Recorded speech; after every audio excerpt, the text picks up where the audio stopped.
Hey guys, Brayden and Ethan Gaming back, and today I'm gonna review, well, Brayden isn't here, but I'm gonna review a World War I or World War II cap gun. And I don't have any caps, which that kinda sucks, but still, it's still a cap gun. Now, this is it. And you're probably wondering, the magazine comes out. Well, it doesn't.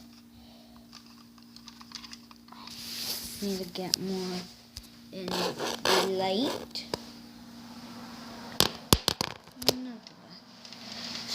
So there's this thing. You pull this back, and there's this thing you have to pull out, and you would see it pulls out. It's an 8-shot. So, do you see it? It's not the best. I had this for a while. Oh, dang it. Okay. Do you see it or whatever? It doesn't matter, but still. It's metal. The thing where the caps go is metal. That's really cool.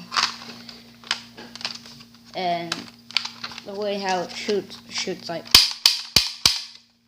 And leave in the comment below if this gun right here is a World War I or World War II gun, because I know it's in one of the World War.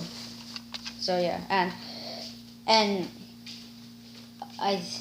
the smoke comes out because when you shoot it, like, do you see these holes?